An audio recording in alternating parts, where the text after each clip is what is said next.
문 좀 열어줘요. 여기 사람 있어요. 밖에 누구 없어요? 제발 문 좀 열어줘요.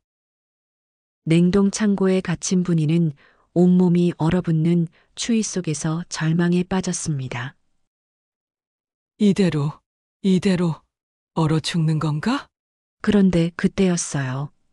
뚜벅뚜벅 창고 밖에서 발걸음 소리가 들려왔습니다. 제발 살려주세요. 그러나 이내 창고 밖에서 들려온 차가운 목소리에 분이의 심장은 얼어붙고 말았습니다. 뭐야? 아직 안 죽었어? 몇 분 뒤면 끝나겠네. 그 목소리의 주인은 다름 아닌 며느리 수진이었고 분이는 전율하며 진실을 깨달았습니다. 오늘 사연 시작하기 전에 무료 버튼인 구독과 좋아요 꼭 눌러주세요. 오늘 사연과 함께 여러분의 하루에도 행복이 가득 채워질 거예요. 새벽 5시 알람도 없이 눈을 뜨는 정분이의 하루가 시작됩니다. 71세의 나이에도 불구하고 분이의 몸은 수십 년간 새겨진 생활 리듬을 기억하고 있었어요.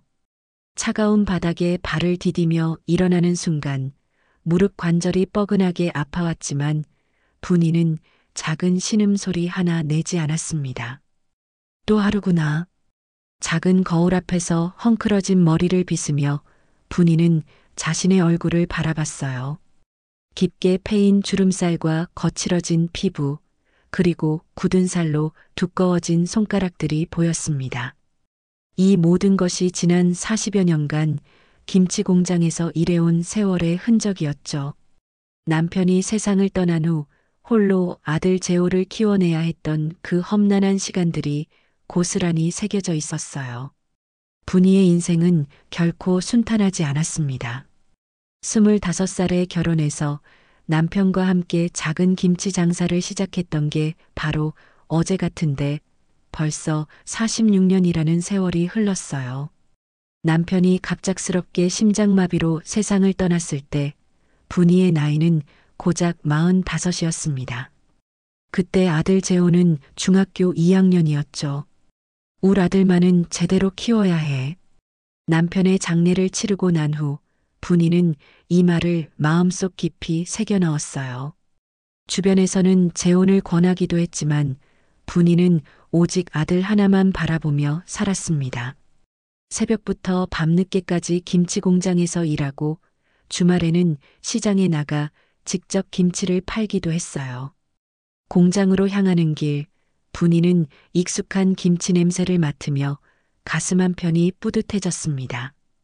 이 공장이 바로 아들 재호가 물려받아 운영하고 있는 곳이었으니까요. 젊은 시절 남편과 함께 손으로 하나하나 일궈낸 이곳에서 이제는 아들이 사업을 이어가고 있다는 사실만으로도 분이에게는 큰 위안이었어요. 어머니, 벌써 나오셨어요? 공장 입구에서 만난 직원 김 씨가 인사를 건넸습니다. 분이보다 10살은 어려 보이는 김 씨도 이미 20년 넘게 이곳에서 일하고 있는 베테랑이었죠. 응, 일찍 일어나는 게 몸에 밴지 오래야. 자네도 고생이 많다. 분이는 늘 그렇듯 따뜻한 미소로 대답했어요.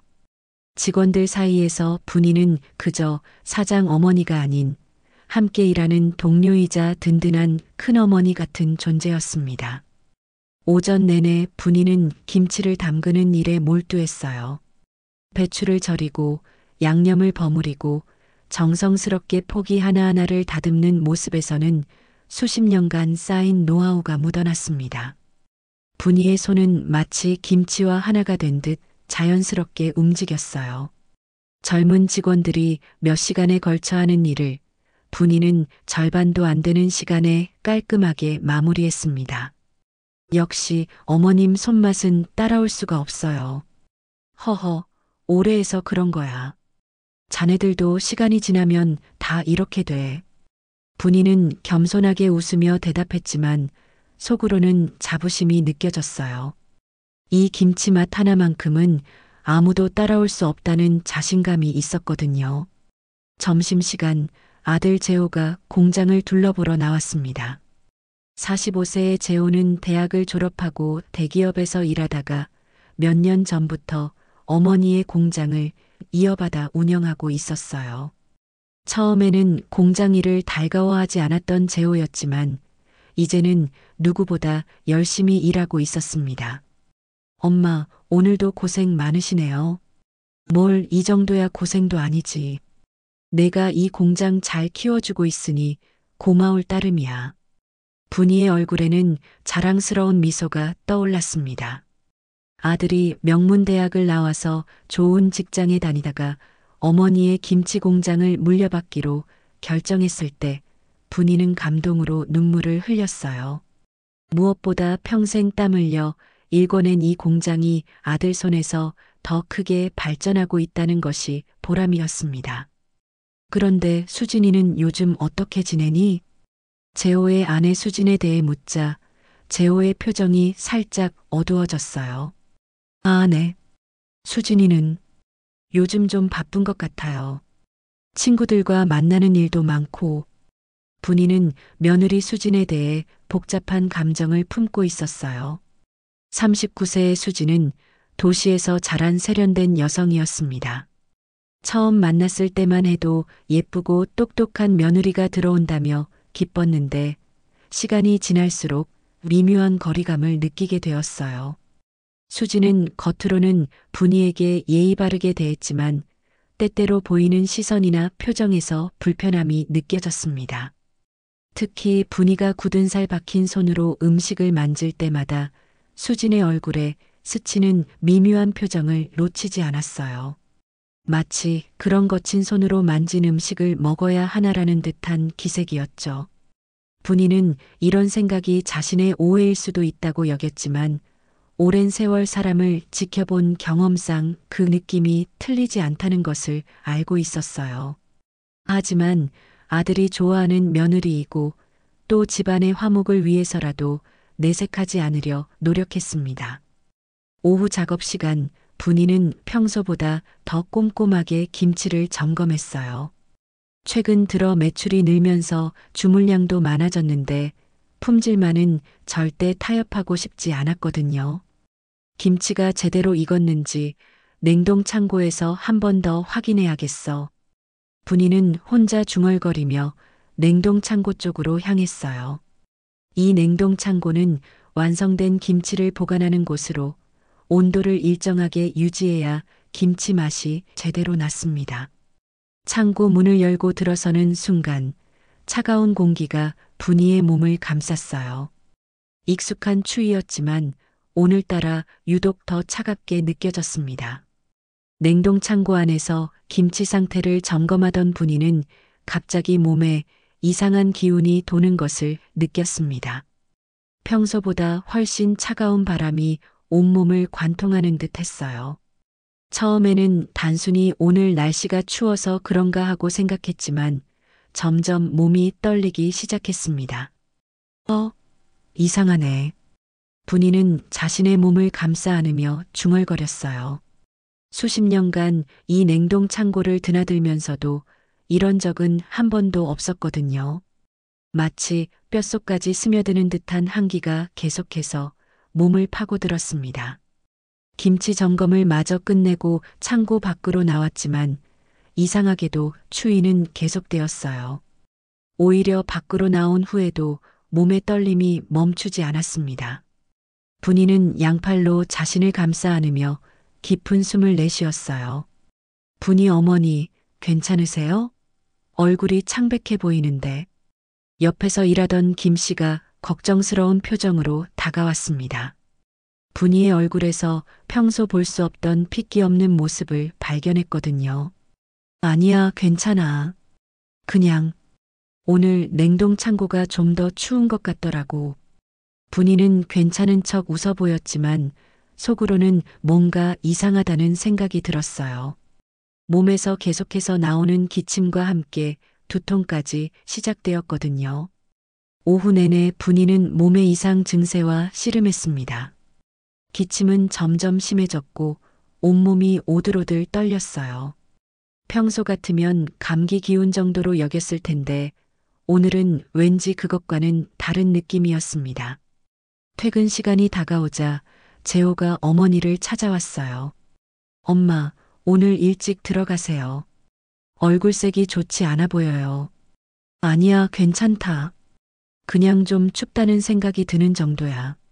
분이는 아들에게 걱정 끼치기 싫어서 대수롭지 않은 척했지만 재호는 어머니의 상태가 심상치 않다는 것을 알 수 있었어요.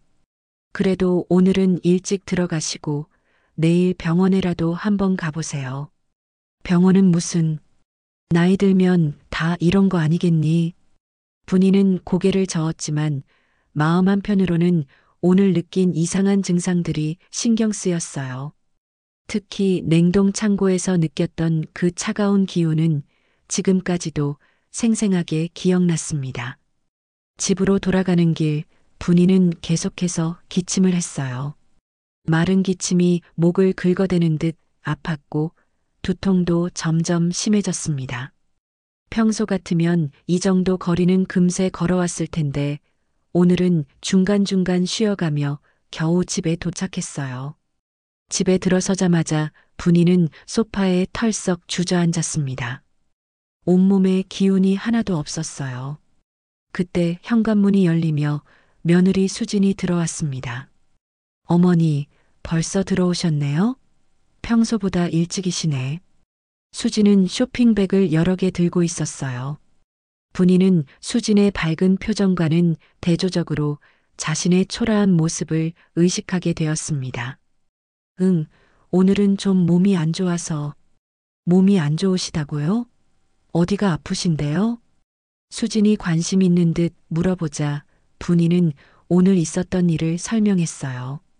냉동 창고에서 느꼈던 이상한 추위와 계속되는 기침, 그리고 두통에 대해서 말이죠. 수진은 분이의 말을 듣더니 의외로 시원시원하게 웃으며 말했어요. 어머니, 그거 그냥 냉방병이에요. 요즘 어르신들 다 그러더라고요. 갑자기 추운데 들어갔다 나왔다 하면 몸이 적응을 못하는 거예요. 냉방병? 네, 맞아요. 특별한 질병이 아니라 단순히 온도 변화 때문에 생기는 거예요. 며칠 푹 쉬시면 금세 나아질 거예요. 수진의 확신에 찬 목소리에 분이는 조금 안심이 되었어요. 하지만 뭔가 석연치 않은 기분도 들었습니다. 수십 년간 냉동 창고를 드나들면서도 이런 적이 없었는데 갑자기 냉방병이라니. 그런데 어머니, 냉동 창고 온도 조절 장치는 정상적으로 작동하고 있는 거죠? 수진의 갑작스러운 질문에 분이는 고개를 끄덕였어요. 응, 재호가 정기적으로 점검하고 있으니까 문제 없을 거야. 그럼 다행이네요. 혹시 온도가 너무 낮게 설정되어 있으면 어르신들한테는 무리가 될 수 있거든요. 수지는 마치 분이를 걱정하는 것처럼 말했지만 분이는 왠지 모를 불편함을 느꼈어요. 수진의 말투에서 묘한 뉘앙스가 느껴졌거든요. 마치 냉동 창고의 온도에 대해 너무 자세히 알고 있는 것 같다는 생각이 들었습니다. 저녁 식사 시간, 재호가 퇴근해서 돌아왔어요. 분이는 여전히 몸이 좋지 않아서 식사 준비를 제대로 하지 못했습니다. 엄마, 괜찮으세요? 수진이한테 들었는데 몸이 안 좋으시다면서요. 응, 냉동 창고에서. 갑자기 너무 추워서 그런가 봐. 분이가 오늘 있었던 일을 다시 설명하자 수진이 끼어들었어요. 여보, 어머니가 냉방병에 걸리신 것 같아요. 요즘 어르신들한테 흔한 증상이래요. 냉방병이요? 엄마, 병원에 한번 가보시는 게 좋을 것 같은데. 재호가 걱정스러운 표정으로 말하자 수진이 다시 입을 열었어요. 아니에요, 여보. 냉방병은 그냥 며칠 쉬면 나아져요. 괜히 병원 가서 돈만 쓸 필요 없어요. 수진의 단호한 말에 재호는 머뭇거렸어요. 하지만 분이는 수진의 태도에서 뭔가 이상한 점을 느꼈습니다. 며느리가 시어머니의 건강을 너무 대수롭지 않게 여기는 것 같았거든요. 그래도 계속 아프시면 병원에 가보시는 게. 됐어, 재호야. 수진이 말이 맞는 것 같아. 며칠 푹 쉬어보자. 분이는 아들과 며느리 사이에서 괜한 갈등이 생기는 것을 원치 않아서 수진의 편을 들어주었어요. 하지만 마음 한편으로는 수진의 반응이 썩 마음에 들지 않았습니다. 그날 밤 분이는 잠자리에 들었지만 쉽게 잠들 수 없었어요. 몸의 한기는 여전했고 기침도 계속되었습니다. 더욱이 낮에 느꼈던 수진의 이상한 태도가 자꾸만 머릿속을 맴돌았어요. 정말 단순한 냉방병일까? 아니면 분이는 이불을 목까지 끌어당기며 생각에 잠겼습니다. 하지만 그때까지만 해도 자신에게 닥칠 진짜 위험이 무엇인지는 전혀 알지 못했어요. 며칠이 지났지만 분이의 몸 상태는 나아지지 않았습니다.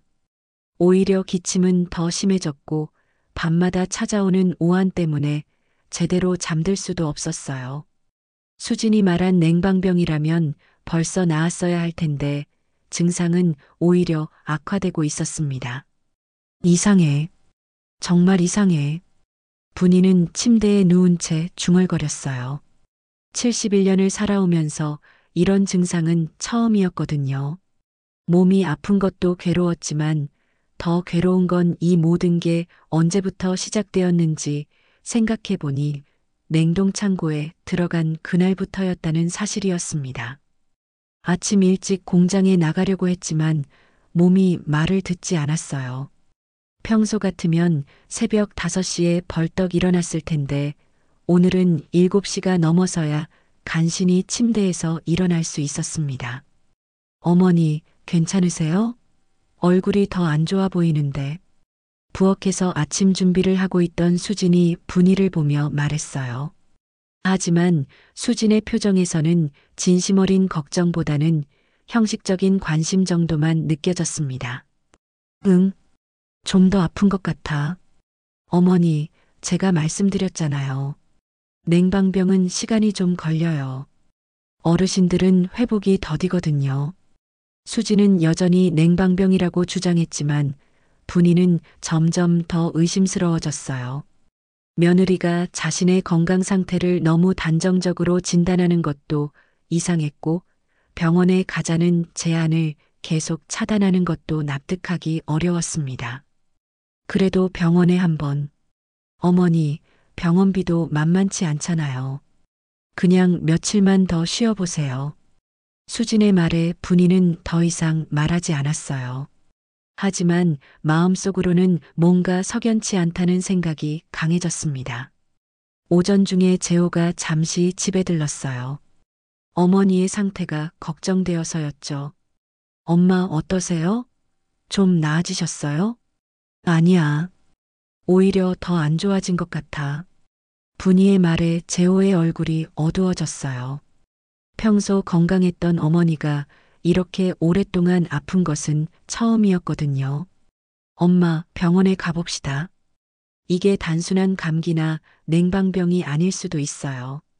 여보, 어머니는 그냥 나이 드셔서 그런 거예요.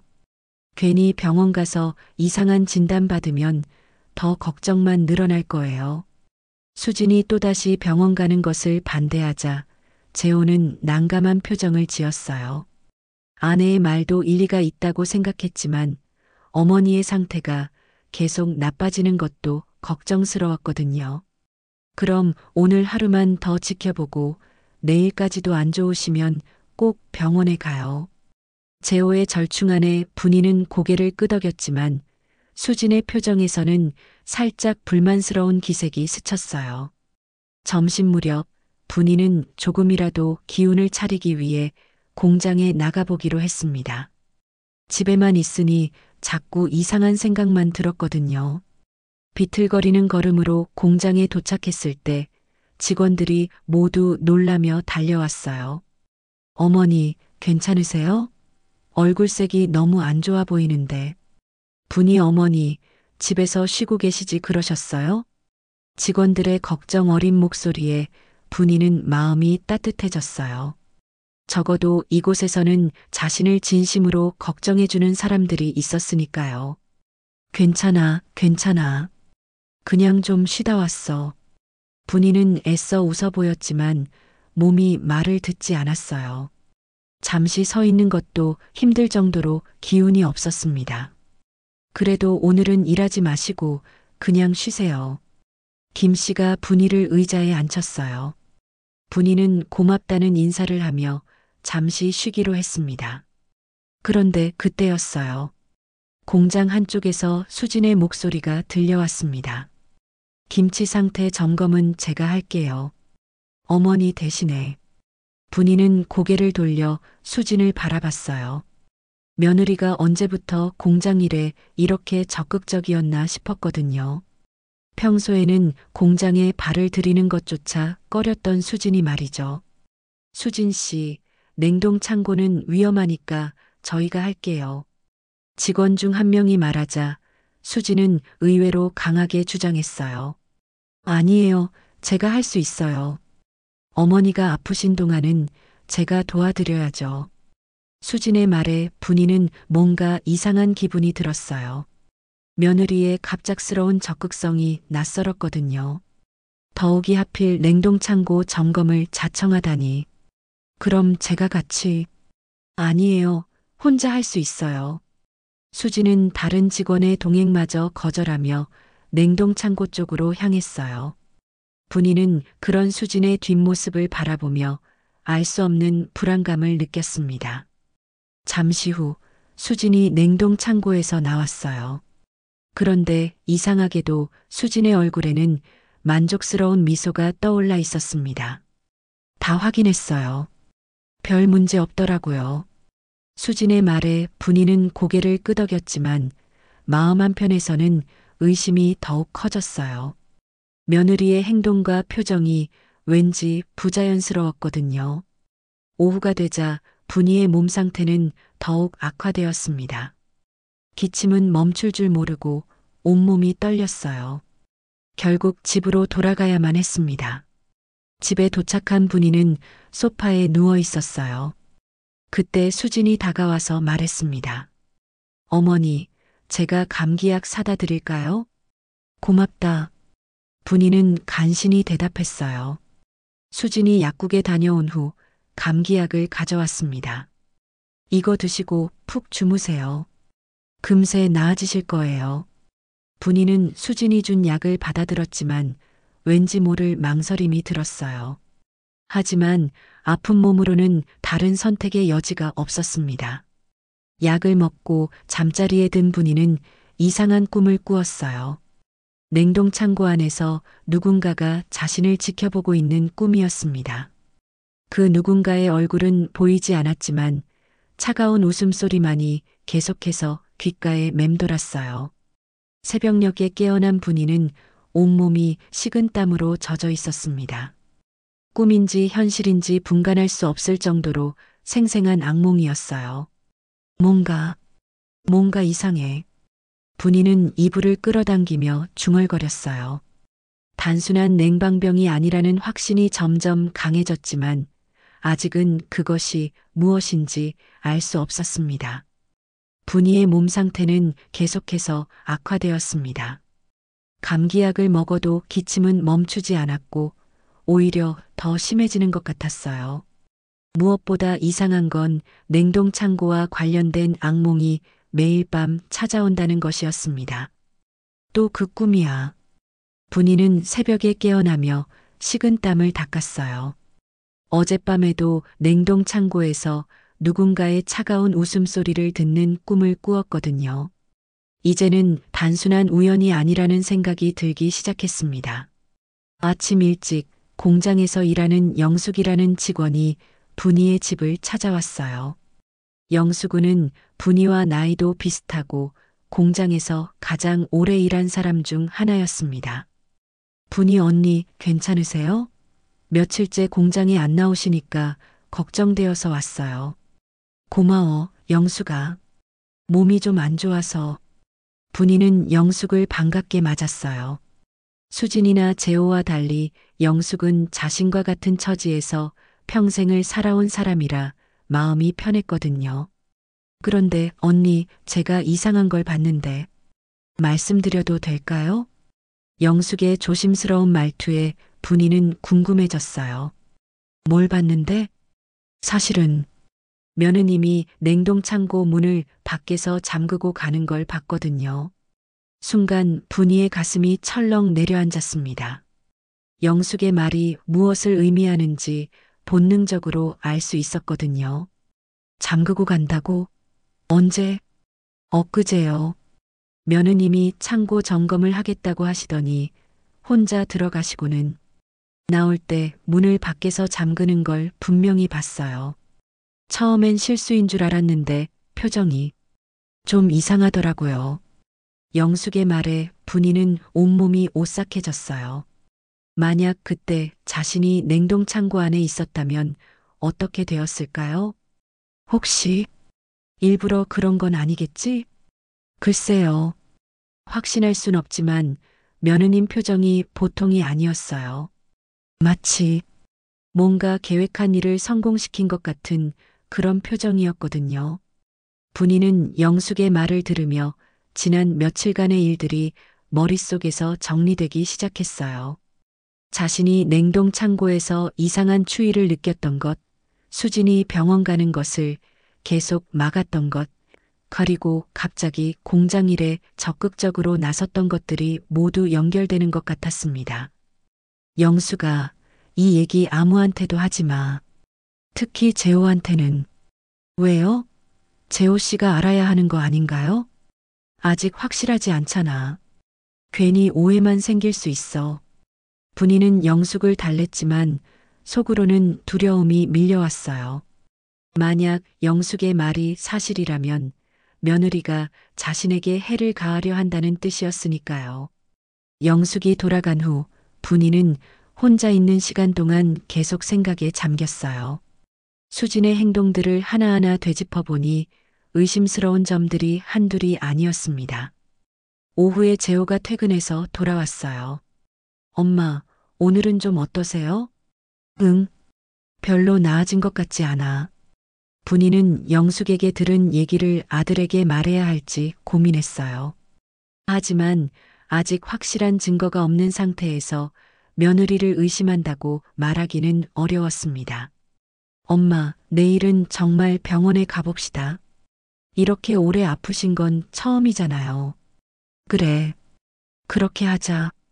분이가 동의하자 마침 들어온 수진의 표정이 순간 어두워졌어요. 여보, 아직 며칠 더 지켜봐도 되지 않을까요? 괜히 병원 가서 이상한 검사만 많이 받게 될 텐데. 아니야, 수진아. 엄마 상태가 너무 오래 가고 있어. 내일 아침에 모시고 가자. 재호의 단호한 말에 수진은 더 이상 반대하지 못했어요. 하지만 분이는 수진의 얼굴에서 순간 스친 당황스러운 표정을 놓치지 않았습니다. 그날 저녁 분이는 잠들기 전에 문득 창고 열쇠에 대해 생각해 봤어요. 평소에는 재호가 관리하는 열쇠인데 수진이 어떻게 그것을 가지고 있었을까요? 새벽이 되자 또다시 악몽이 찾아왔습니다. 이번에는 더욱 생생했어요. 냉동창고 안에서 문이 잠기는 소리가 들렸고 밖에서 누군가의 발걸음이 멀어지는 소리까지 들렸습니다. 아니야. 이건 꿈이 아니야. 분이는 꿈에서 깨어나며 확신했어요. 이 모든 것이 단순한 악몽이 아니라 실제로 일어났던 일들에 대한 기억이라는 것을 말이죠. 아침이 되어 병원에 갈 준비를 하는데 수진이 갑자기 말했어요. 어머니, 저는 오늘 친구들과 만나기로 해서 함께 못 가겠어요. 괜찮아. 재호하고 둘이 가면 돼. 분이는 오히려 수진이 함께 가지 않는다는 게 다행이었어요. 병원에서 진찰을 받으면서 의사에게 자신의 의심을 털어놓을 수 있을 테니까요.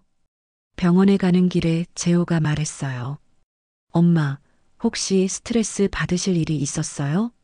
요즘 뭔가 많이 힘들어 보이시는데. 재호야. 분이는 잠시 망설였다가 입을 열었어요. 사실은 말이야. 냉동 창고에서 이상한 일이 있었던 것 같아. 이상한 일이요? 처음에는 냉방병인 줄 알았는데 생각해보니 그게 아닌 것 같아. 누군가가 일부러 분이가 말을 하려던 순간 재호의 휴대폰이 울렸어요. 수진이네. 여보, 병원 가고 있어. 재호가 전화를 받는 동안 분이는 입을 다물었어요. 이 전화가 우연일까 아니면 병원에서 검사를 받은 결과 의사는 분이의 증상이 단순한 감기나 냉방병이 아니라고 했어요. 저체온증 증상이 보이네요. 혹시 최근에 매우 추운 곳에 오래 계셨나요? 의사의 말에 분이와 재호는 서로를 바라봤어요. 분이는 이제 확신했습니다. 자신에게 일어난 일이 결코 우연이 아니라는 것을 말이죠. 병원에서 돌아온 후 분이는 마음이 더욱 무거워졌습니다. 의사의 진단이 자신의 의심을 뒷받침해 주었지만 동시에 현실이 얼마나 끔찍한지도 깨닫게 되었어요. 며느리가 정말로 자신을 해치려 한다는 사실을 받아들이기가 쉽지 않았습니다. 엄마, 의사 선생님 말씀 들으셨죠? 저체온증이래요. 정말 냉동 창고에서 뭔가 일이 있었던 거예요? 재호가 걱정스러운 표정으로 물어보자 분이는 잠시 망설였어요. 아들에게 며느리에 대한 의심을 털어놓아야 할지 고민되었거든요. 재호야, 사실은. 어머니, 재호 씨 오셨네요. 분이가 말하려던 순간 수진이 현관으로 나와 밝게 인사했어요. 마치 병원 결과가 어떻게 나왔는지 매우 궁금해하는 것 같았습니다. 어머니 진단 결과가 어떻게 나왔어요? 저체온증이래. 냉동 창고에서 뭔가 있었던 것 같다고 하시네. 재호의 말에 수진의 표정이 순간 변했다가 다시 걱정스러운 얼굴로 돌아왔어요.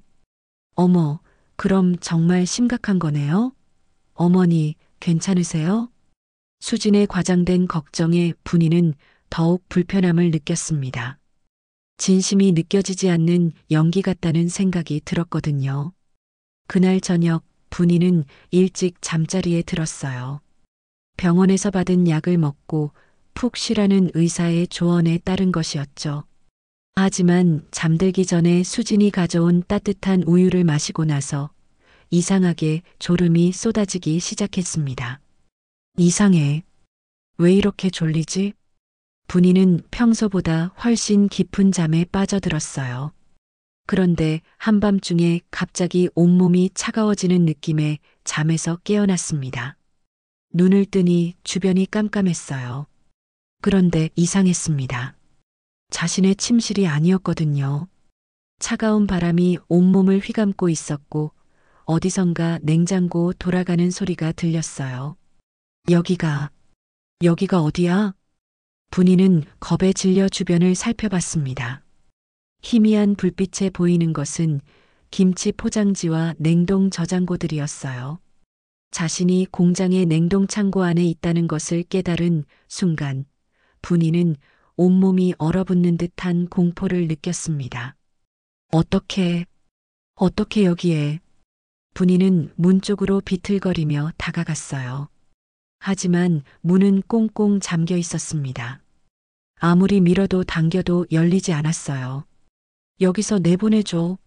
누구 없어요.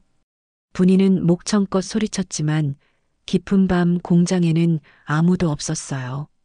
게다가 냉동 창고는 방음이 잘 되어 있어서 밖에서는 안의 소리를 들을 수 없었습니다.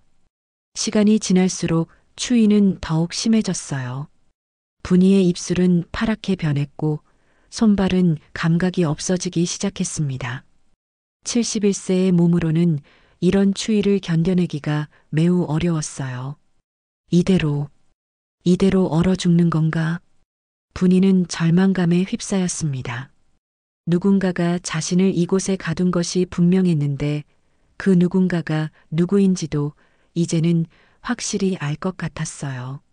1시간, 2시간이 지나면서 분이의 의식은 점점 흐려졌습니다. 체온이 계속 떨어지면서 생명이 위험해지기 시작했어요. 재호야, 미안해. 엄마가 이렇게 가는구나. 분이는 마지막 일지도 모르는 순간에 아들 생각을 했어요.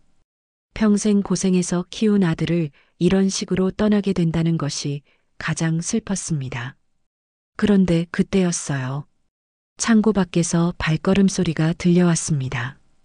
분이는 간신히 고개를 들어 귀를 기울였어요. 도와주세요. 분이는 마지막 힘을 짜내어 소리를 내려 했지만 목소리가 제대로 나오지 않았어요. 추위 때문에 몸이 마비된 상태였거든요. 발걸음 소리는 점점 가까워졌습니다. 그리고 창고 문 앞에서 멈췄어요. 분이는 희망을 품었습니다. 누군가 자신을 구해줄 거라고 생각했거든요. 하지만 다음 순간 들려온 것은 구원의 목소리가 아니었습니다. 냉방병이라더니 이제 곧 끝나겠네. 그 목소리는 다름 아닌 수진의 목소리였어요. 차갑고 냉정한 지금까지 들어본 적 없는 어조였습니다. 분이는 전율했습니다. 자신의 의심이 현실이었다는 것을 확인하는 순간이었거든요. 며느리가 정말로 자신을 죽이려 하고 있었던 것입니다. 수진아, 왜 이러는 거니? 분이는 간신히 목소리를 내어 물어봤지만 수진은 대답하지 않았어요. 대신 문 밖에서 낮은 웃음소리만 들려왔습니다. 벌써 이렇게 오래 버티시다니 생각보다 즐기시네요. 하지만 이번이 마지막이에요. 수진의 차가운 말에 분이는 절망했어요. 며느리가 이미 여러 번 자신을 이런 위험에 빠뜨렸다는 것을 깨달았거든요.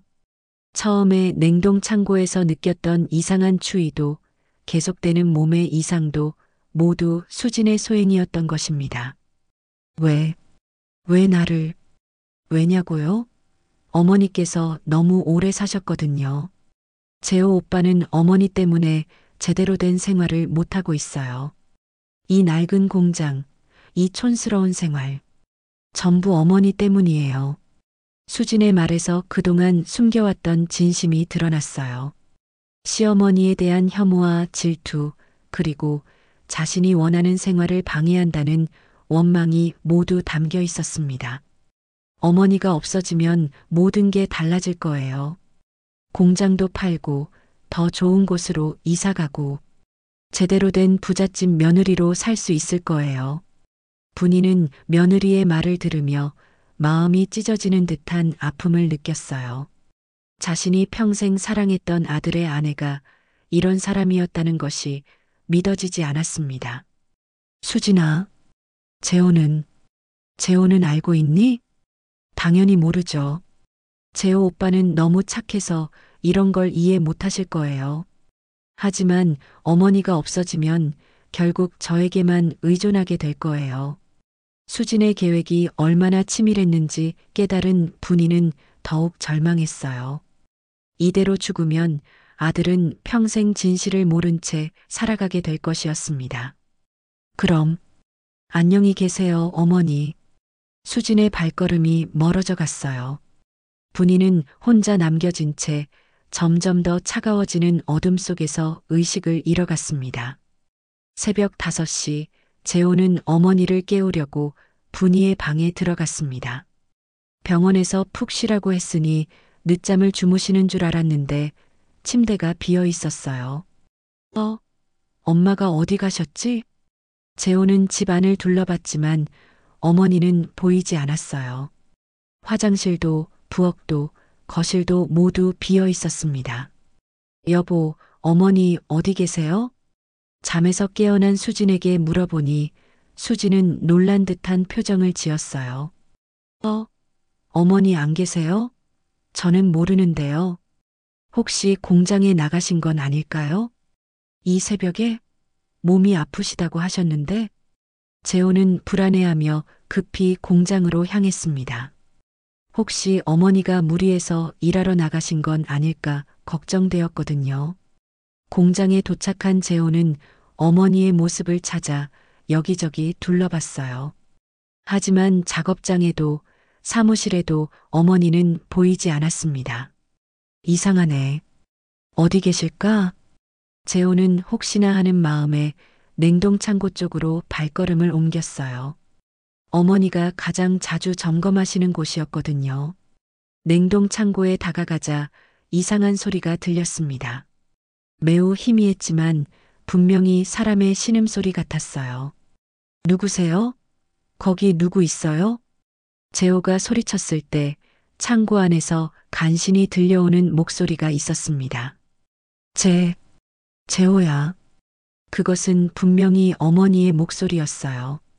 재호는 깜짝 놀라며 창고 문을 열려고 했지만 문이 바깥쪽에서 잠겨 있었습니다. 엄마, 괜찮으세요? 어떻게 거기에? 재호는 서둘러 열쇠를 찾아 문을 열었어요. 문이 열리자마자 차가운 공기가 쏟아져 나왔고 그 안에서 의식을 잃은 채 바닥에 쓰러져 있는 어머니를 발견했습니다. 엄마. 재호는 어머니를 급히 밖으로 옮겼어요. 분이의 얼굴은 창백했고 입술은 파랗게 변해 있었습니다. 체온이 심각하게 떨어진 상태였어요. 119에 신고해야 해. 재호는 급히 응급실에 연락했습니다. 구급차가 오는 동안 어머니를 따뜻하게 해주려고 노력했지만 분이의 상태는 매우 심각해 보였어요. 병원으로 이송된 분이는 응급치료를 받았습니다. 다행히 목숨은 건졌지만 심한 저체온증으로 인해 한동안 의식을 회복하지 못했어요. 의사 선생님, 우리 어머니가 왜 이런 상태가 된 거죠? 환자분이 매우 추운 곳에 오랫동안 있었던 것 같습니다. 자칫하면 생명이 위험할 뻔했어요. 의사의 말에 재호는 충격을 받았어요. 어머니가 어떻게 냉동 창고에 갇히게 되었는지 도무지 이해할 수 없었거든요. 어머니 혼자서 냉동 창고에 들어가시다가 실수로 갇히신 걸까요? 아니에요. 냉동 창고 문은 안쪽에서도 열 수 있게 되어 있잖아요. 게다가 문이 바깥쪽에서 잠겨 있었다는 것은 재호는 말을 마치지 못했어요. 그 말이 의미하는 바가 너무 끔찍했거든요. 집으로 돌아온 재호는 수진에게 상황을 설명했어요. 어머, 정말요? 어머니가 냉동 창고에 갇히셨다고요? 수진은 놀란 듯 반응했지만 재호는 왠지 부자연스럽다는 느낌을 받았어요.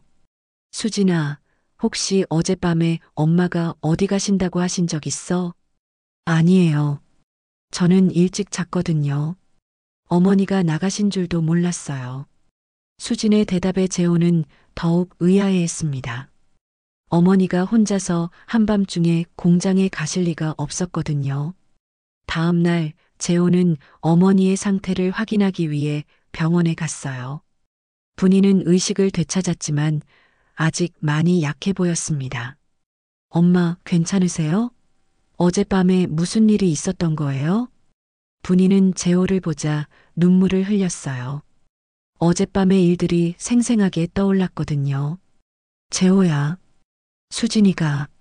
수진이가. 엄마, 뭐라고 하세요? 수진이가 어쨌다고요? 수진이가 나를. 분이는 말하려고 했지만 충격이 너무 커서 제대로 말이 나오지 않았어요. 재호는 어머니가 혼란스러운 상태라고 생각했습니다. 엄마, 일단 푹 쉬세요. 나중에 천천히 얘기해도 돼요. 병원에서 돌아온 재호는 어머니가 어떻게 냉동 창고에 갇히게 되었는지 알아보기로 결심했어요. 뭔가 이상한 일이 벌어지고 있다는 확신이 들었거든요.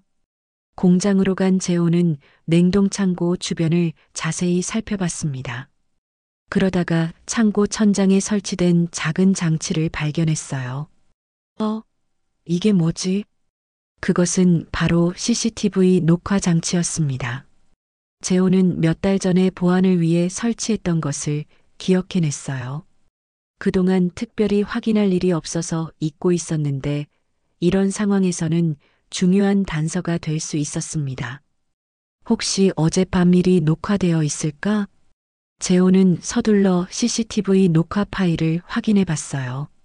다행히 지난 일주일간의 영상이 모두 저장되어 있었습니다. 어젯밤 시간대의 영상을 재생하자 재호는 믿을 수 없는 장면을 목격했어요. 화면 속에는 수진이 의식을 잃은 어머니를 냉동창고 안으로 끌고 들어가는 모습이 선명하게 찍혀 있었습니다. 이럴 수가. 이게 뭐야? 재호는 피가 거꾸로 솟는 듯한 분노를 느꼈어요. 자신의 아내가 어머니를 해치려 했다는 사실을 받아들이기 어려웠습니다. 영상을 계속 보니 더욱 충격적인 장면들이 이어졌어요. 수진이 창고 문을 바깥쪽에서 잠그고 한참 후에 다시 와서 창고 문 앞에서 차가운 말을 하는 모습까지 모두 녹화되어 있었습니다. 수진, 내가 우리 어머니를. 재호는 분노와 충격으로 온몸이 떨렸어요. 믿었던 아내가 어머니를 죽이려 했다는 사실이 현실로 다가왔습니다. 그뿐만 아니라 지난 며칠간의 영상을 확인해 보니 수진이 여러 번 어머니를 냉동창고에 가둔 흔적들이 발견되었어요. 어머니가 냉방병이라고 했던 증상들도 모두 수진의 소행이었던 것입니다. 이 영상을 경찰에. 재호는 떨리는 손으로 휴대폰을 꺼냈어요. 더 이상 망설일 수 없었습니다. 어머니의 목숨이 위험했고 수진의 행동은 명백한 살인미수였거든요. 하지만 동시에 재호의 마음은 복잡했어요. 사랑했던 아내가 어머니를 해치려 했다는 현실을 받아들이기가 쉽지 않았습니다. 그래도 해야 할 일은 해야 해. 재호는 결국 경찰서에 신고 전화를 걸었어요. 더 이상 이런 일이 반복되어서는 안 되었거든요. 경찰이 도착한 것은 재호가 신고한 지 30분 후였습니다.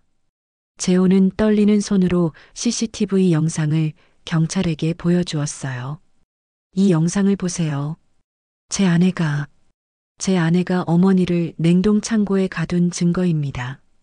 경찰관들은 영상을 보며 심각한 표정을 지었어요. 화면 속에서 수진이 의식을 잃은 분이를 끌고 들어가는 모습, 문을 잠그는 모습, 그리고 나중에 와서 차가운 말을 하는 모습까지 모든 것이 선명하게 기록되어 있었거든요. 이것은 명백한 살인미수입니다. 용의자를 즉시 체포해야겠네요. 경찰은 수진을 체포하기 위해 재호의 집으로 향했어요. 재호도 함께 따라갔지만 마음은 복잡하기 그지없었습니다. 사랑했던 아내를 직접 신고해야 하는 상황이 믿어지지 않았거든요. 집에 도착했을 때 수진은 평소와 다름없이 TV를 보고 있었어요. 경찰이 들어오자 놀란 듯한 표정을 지었습니다. 경찰관님들이 왜? 김수진 씨, 정분희 씨에 대한 살인미수 혐의로 체포합니다. 경찰관의 말에 수진의 얼굴이 순간 창백해졌어요. 하지만 곧 진정을 되찾고 억울하다는 듯이 말했습니다. 무슨 소리예요? 저는 어머니한테 아무것도 하지 않았는데요. CCTV 영상에 모든 것이 기록되어 있습니다. 변명하지 마세요. 경찰이 수갑을 채우려 하자 수진은 재호를 바라보며 절규했어요. 여보, 나를 믿어줘요. 이건 오해예요. 재호는 수진의 애절한 목소리를 들으며 마음이 흔들렸어요. 하지만 CCTV 영상은 부정할 수 없는 증거였습니다. 수진아, 왜 그랬어? 왜 우리 엄마를? 여보, 정말 아니에요. 누가 저를 모함하는 거예요. 수진은 끝까지 부인했지만 경찰은 그대로 수진을 연행했어요. 재호는 아내가 끌려가는 모습을 바라보며 무너져 내릴 것 같은 심정이었습니다. 다음 날 재호는 병원에 있는 어머니를 찾아갔어요. 분위는 많이 회복되었지만 여전히 충격에서 벗어나지 못한 상태였습니다. 엄마, 수진이를 체포했어요. CCTV에 모든 게 다 찍혀 있었어요. 분위는 재호의 말을 듣고 안도의 한숨을 쉬었어요. 드디어 진실이 밝혀진 것이었거든요. 재호야, 미안해. 엄마가 진작 말했어야 했는데. 아니에요, 엄마. 제가 미리 알아차렸어야 했는데 정말 죄송해요. 재호는 어머니 앞에서 눈물을 흘렸어요. 자신이 믿고 사랑했던 아내가 어머니를 해치려 했다는 사실이 너무나 충격적이었습니다. 몇 주 후 수진의 재판이 시작되었어요. 법정에는 많은 사람들이 몰려들었습니다. 며느리가 시어머니를 살해하려 했다는 사건이 언론에 큰 관심을 끌었거든요. 분이도 증인으로 법정에 출석했어요. 여전히 몸이 완전히 회복되지 않았지만 진실을 증언하기 위해 용기를 냈습니다. 피고인은 지난 몇 주 동안 계획적으로 피해자를 냉동 창고에 가둔 행위를 반복했습니다. 검사가 기소 내용을 읽어내려가자 방청석에서는 작은 술렁임이 일어났어요. 수진의 변호사는 이것이 우발적인 사고라고 주장했어요. 제 의뢰인은 단지 장난을 친 것뿐입니다. 살인의 의도는 전혀 없었어요. 하지만 검사는 CCTV 영상을 증거로 제시했습니다. 영상을 보시면 알겠지만 피고인의 행동은 명백히 계획적이었습니다. 그리고 피해자가 위험한 상태에 있다는 것을 알면서도 방치했어요. 법정의 대형 스크린에 CCTV 영상이 재생되자 방청석에서는 경악의 소리가 터져 나왔어요. 수진이 의식을 잃은 분이를 냉동 창고로 끌고 들어가는 모습, 문을 잠그는 모습이 너무나 생생했거든요. 특히 수진이 창고 문 앞에서 냉방병이라더니 이제 곧 끝나겠네라고 말하는 음성까지 들리자 법정 안은 정적에 휩싸였어요. 피고인, 이 영상에 대해 어떻게 설명하시겠습니까? 판사의 질문에 수진은 한동안 말을 하지 못했어요. 부정할 수 없는 증거 앞에서 더 이상 변명할 여지가 없었거든요. 저는 그냥 일시적으로 화가 나서, 일시적이라고 하기에는 너무 오랜 기간 동안 계획적으로 행동하셨네요. 검사가 추궁하자 수진은 결국 무너져 내렸어요. 맞아요. 제가 했어요. 그 늙은이가 너무 싫었어요. 재호는 저보다 어머니만 생각했고 그 더러운 김치 공장 때문에 제대로 된 생활도 못하고. 수진의 고백에 법정 안은 충격에 빠졌어요. 방청석에 앉아있던 분이는 떨리는 손을 모으며 고개를 숙였습니다. 피고인의 행동은 명백한 살인 미수입니다. 더욱이 피해자는 71세의 고령으로 한순간의 실수로도 생명을 잃을 수 있는 상황이었어요. 검사의 최종 변론에 이어 판사는 판결을 선고했습니다. 피고인 김수진은 살인미수 혐의로 징역 5년에 처한다. 판결이 내려지자 수진은 주저앉으며 오열했어요. 재호는 복잡한 심정으로 그런 수진을 바라봤습니다. 법정을 나서며 분이는 재호에게 말했어요.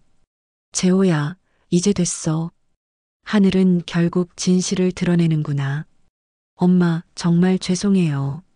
제가 미리 알아차렸어야 했는데. 아니야, 내 잘못이 아니야.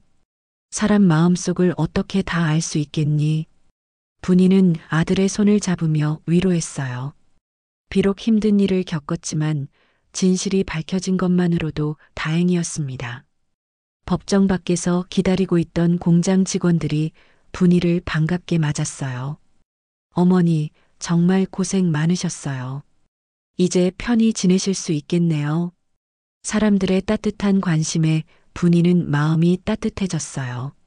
세상에는 아직도 선한 사람들이 많다는 것을 새삼 느꼈거든요. 그날 저녁 재호는 어머니와 단둘이 저녁을 먹었어요.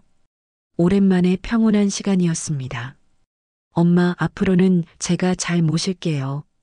다시는 이런 일 없도록 할게요. 재호의 다짐에 분이는 조용히 고개를 끄덕였어요. 힘든 시간을 겪었지만 이제 새로운 시작을 할 수 있을 것 같았습니다. 수진의 재판이 끝난 지 6개월이 지났습니다.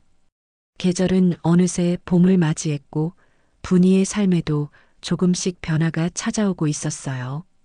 그 끔찍했던 일들이 마치 악몽처럼 느껴질 정도로 이제는 평온한 일상이 자리 잡았습니다. 분이는 더 이상 냉동 창고에 들어가지 않았어요.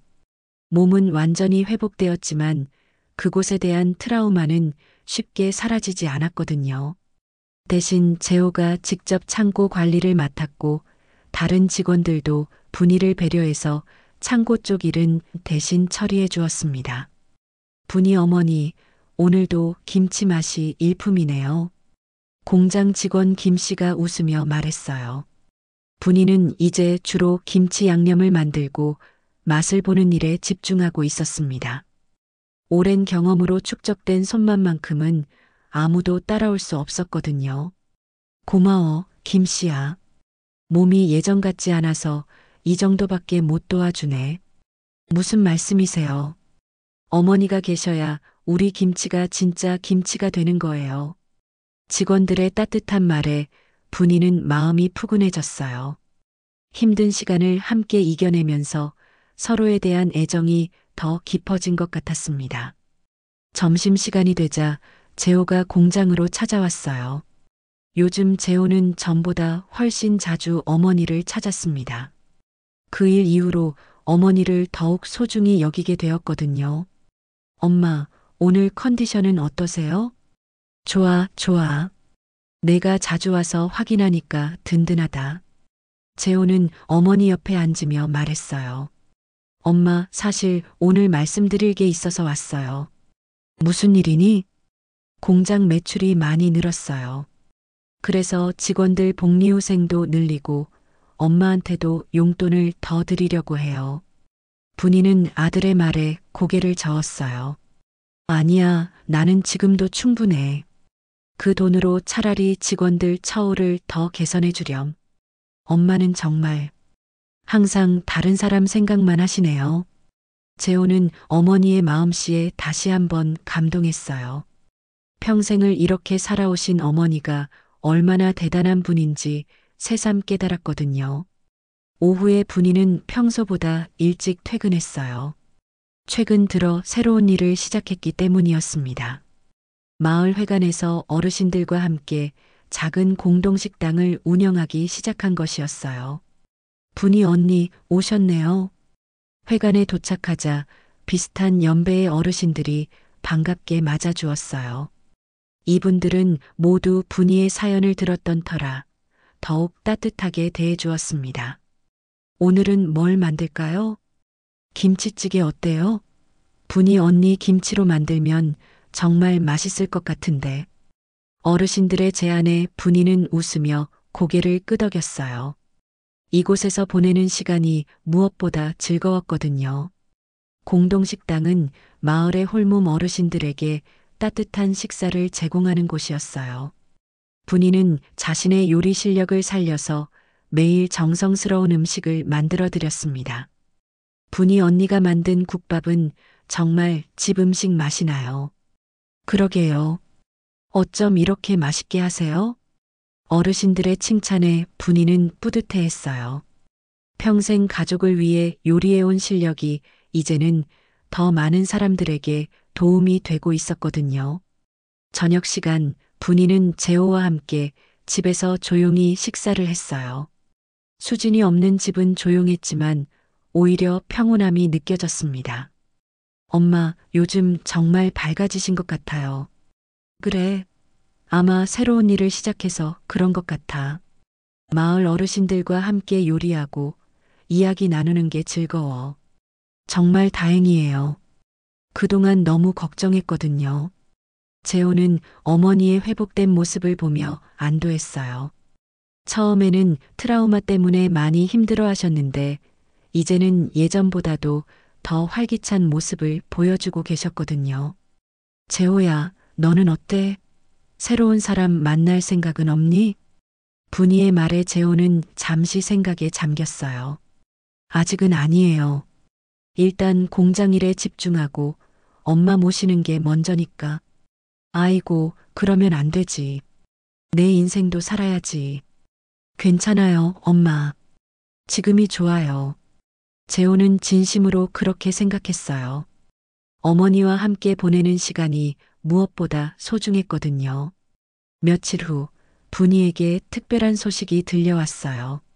마을에서 그동안의 봉사활동을 인정받아 모범시민상을 받게 된 것이었습니다.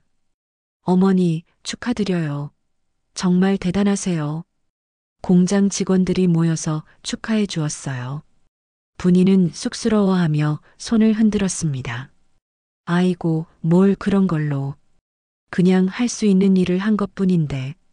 무슨 말씀이에요? 어머니처럼 살기가 쉽지 않아요. 시상식 당일 재호는 어머니와 함께 시청에 갔어요. 많은 사람들 앞에서 상을 받는 어머니의 모습을 보며 재호는 가슴이 뭉클해졌습니다. 정분희 씨는 평생을 성실하게 살아오시면서 최근에는 지역사회 봉사활동에도 적극적으로 참여하고 계십니다. 시장의 소개말을 들으며 분이는 감회가 새로웠어요. 힘든 일들을 겪었지만 결국 좋은 일들로 보답받는 것 같았거든요. 시상식이 끝난 후 분이와 재호는 함께 공원을 산책했어요. 엄마, 정말 자랑스러워요. 고마워, 재호야. 내가 있어서 여기까지 올 수 있었어. 아니에요. 엄마가 혼자 다 해내신 거예요. 재호는 어머니의 손을 잡으며 말했어요. 앞으로도 계속 함께해요. 제가 엄마 지켜드릴게요. 그동안 눈치채지 못해서 정말 죄송했어요. 분이는 아들의 다짐을 들으며 조용히 미소 지었어요. 괜찮다.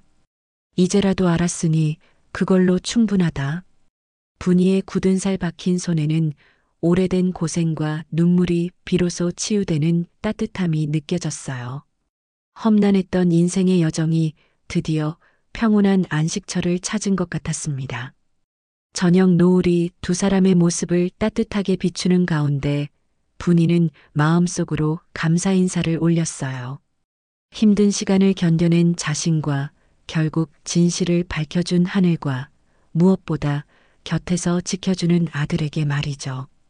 새로운 봄이 찾아온 분이의 인생에는 이제 진정한 평화가 자리 잡았습니다. 오늘도 함께 해주셔서 감사합니다. 오늘 사연이 마음에 남으셨다면 무료 버튼인 구독과 좋아요, 그리고 소중한 댓글까지 부탁드릴게요. 앞으로도 따뜻한 이야기로 보답드리겠습니다.